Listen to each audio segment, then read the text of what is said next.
तो हर हाल्विंग के बाद में प्राइस जंप करती है, बुल रन आता है। तो जैसे जैसे फर्स्ट हाल्विंग 2009 में हुई थी, उसके बाद बिटकॉइन का प्राइस बढ़ा लगभग 5 गुना 10 गुना।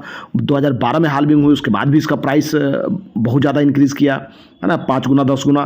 फिर 2016 में मतलब कि हाल्विंग हुई, इसके बाद भी इसका प्राइस बहुत ज़्यादा जंप किया।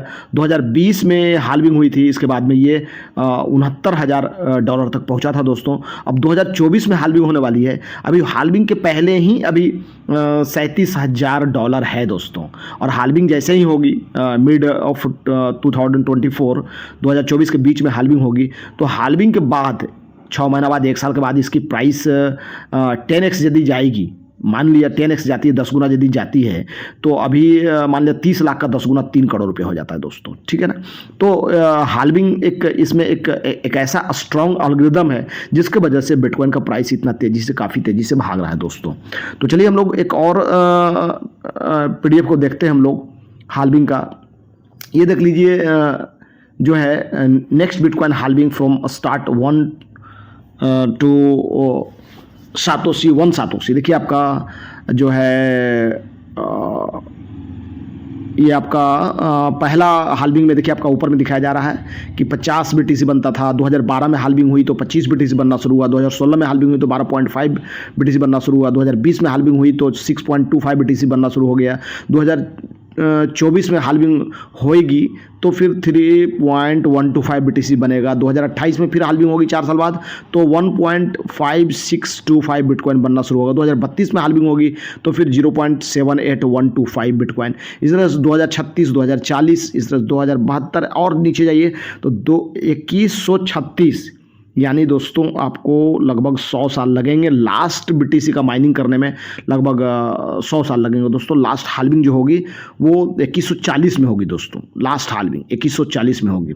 और आप अंदाज़ा नहीं लगा सकते, उस समय आप हो हम ना हो, कोई ये तो गारंटी नहीं है। लेकिन ये अभी जो भी लोग बिटकॉइन के अंदर इन्वेस्ट कर रहे हैं, तो यदि वो 2 हाल्विंग या 3 हाल्विंग तक भी मतलब इन्होंने यदि पेशेंस रख लिया या इन्वेस्ट करके बिटकॉइन को होल्ड करके रख लिया, तो काफ़ी बड़ा अमाउंट उनको निकल करके आएगा दोस्तों, जो आप अमेजिंग नहीं कर सकते हैं, ठीक है ना।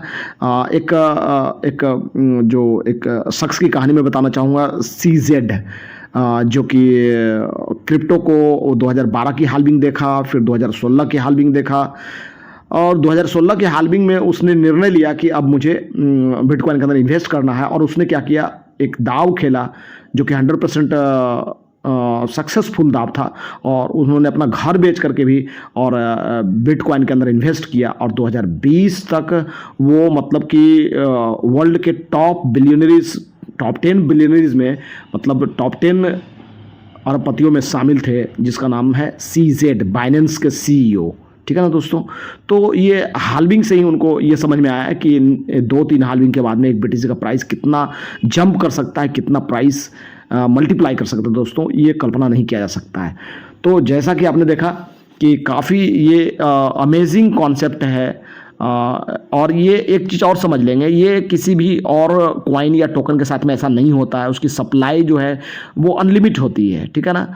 आप कॉइन मार्केट कैप में जाकर के देख लें, तो आप जैसे देखेंगे, आप शिबा इनू को खोल करके देख लें, तो वहाँ पे उसकी सप्लाई लिमिट नहीं है, ठीक है, अनलिमिट है वो। वहाँ पे स्पेस खाली मिलेगा, यानी कि इन फ्यूचर वो अपना इसका प्रोडक्शन को बढ़ा भी सकते हैं दोस्तों। तो जिस चीज़ की सप्लाई काफ़ी प्रचुर मात्रा में होगी ना, उसकी डिमांड कम होगी, और जो डिमांड कम होगी तो उसका प्राइस कम होगी। यही वजह टोकनों की प्राइस बहुत कम होती है दोस्तों, और बिटकॉइन का प्राइस इतना काफ़ी है। बहुत सारा कॉइन्स भी है जिनकी सप्लाई फिक्स नहीं है, जिसकी वजह से उनका प्राइस भी मार्केट में ऐसे जैसे तैसे है, मतलब समझ सकते हैं कि कोई वैल्यू नहीं है उसकी, ठीक है दोस्तों। और बिटकॉइन की यूटिलिटी है जिसकी वजह से भी प्राइस है।